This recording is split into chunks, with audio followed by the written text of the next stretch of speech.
ito ay rated SPG. Striktong patnubay at gabay ng magulang ang kailangan. Maaaring may masiselang tema, lengguwahe, karahasan, sexual, horror o droga na hindi angkop sa mga bata.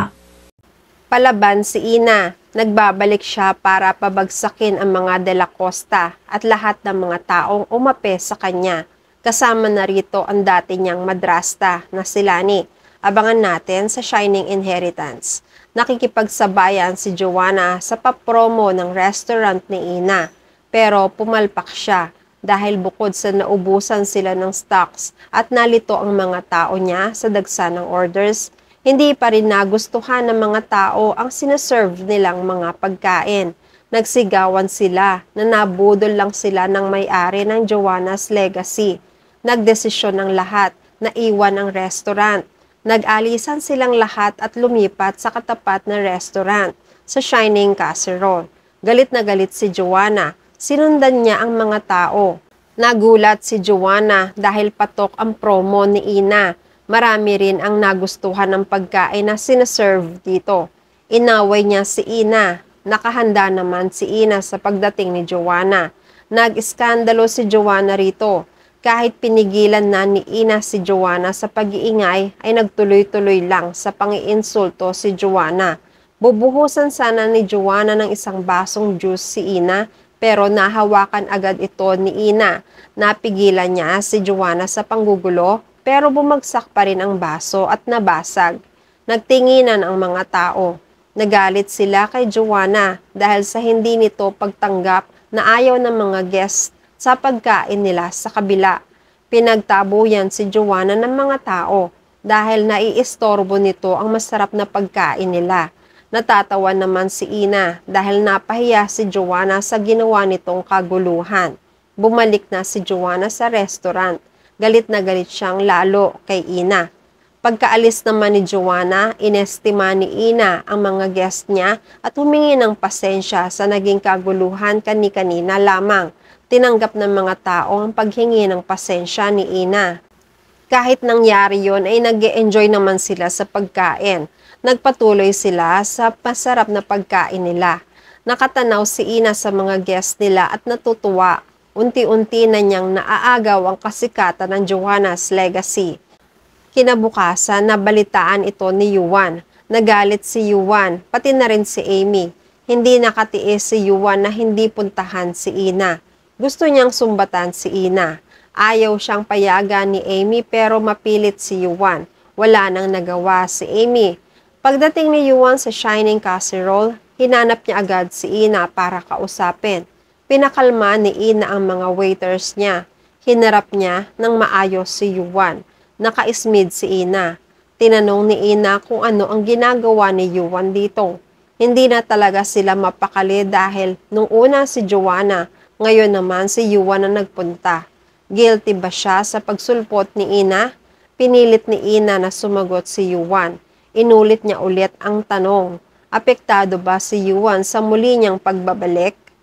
Sumagot si Yuan. Sabi niya, "Because I care." Nabigla si Ina. Parang tumayo ang lahat ng balahibo niya sa katawan sa narinig. Pinagpatuloy ni Yuan ang sinabi, "Because I care for the Joanna's Legacy. Narito ako para sabihin sa iyo na tigilan mo na ang pakikipagkompetensya sa negosyo namin. Sigurado naman ako narito ka lang para gantihan kami." Nakaismid si Ina. Sinabi ni Ina na gagawin niya ang lahat para ipamukha sa kanilang lahat kung paano siya pinabagsak ng mga De La Costa. Nagbabalik si Ina para si Ina naman ngayon ang magpabaksak sa kanilang lahat. Umalis na rin si Yuan.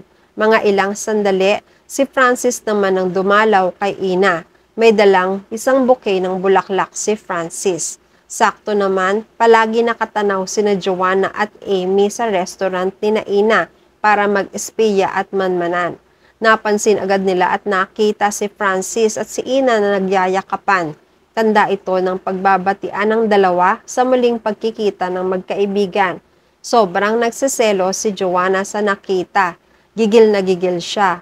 Inakusahan ni Joanna na mga agaw si Ina dahil sa pagiging malapit nito kay Francis. Samantala, nabalitaan rin ni Lani ang patuloy na pagsikat ng Shining Casserole. Alam na niyang si Ina ang nagmamay-ari nito. Hindi niya pinalampas na hindi niya puntahan at awayin si Ina. Pumasok siya sa restaurant. Hinarang siya ng mga waiter ni Ina. Nagmamasid muna si Lani na nakataas ang noo. Halatang mayabang. Pero kahit harangin siya ng mga staff ay nagdire-diretso si Lani sa opisina ni Ina. Agad niyang nakita ang opisina. Busy si Ina sa loob, pero hindi na rin siya nagulat sa pagbisita ng dating madrasta. Ininsulto ni Lani si Ina. Kahit sa pagbabalik ni Ina, sigurado si Lani na hindi rin magtatagumpay si Ina. Tinatakot ni Lani si Ina na malulugi lang ang negosyo. Kaya wag nang tangkain pa ni Ina na nakalabanin pa ang Joanna's legacy. Pero palaban si Ina. Hindi siya pumayag na iinsultuhin at aapihin na naman siya ulit ni Lani. Nanggigigil si Ina pero nagtitimpi pa rin siya.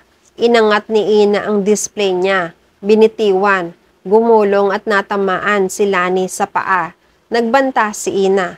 Ilang beses niyo na akong nilaglag sa ere at binagsak. But guess what? Natuto na ako. Hindi niyo na ako masisindak. I am now shocked, break-proof, and unstoppable. Lahat ng may mga kasalanan sa akin, sila naman ang babasagin ko.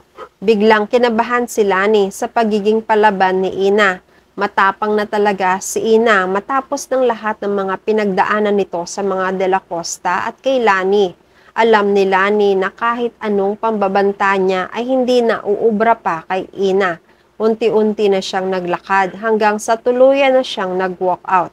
At yan ang mga pakakaabangan natin sa Shining Inheritance. Please like this video and please subscribe to my channel. At magkita-kita po muli tayo sa mga susunod pang episodes.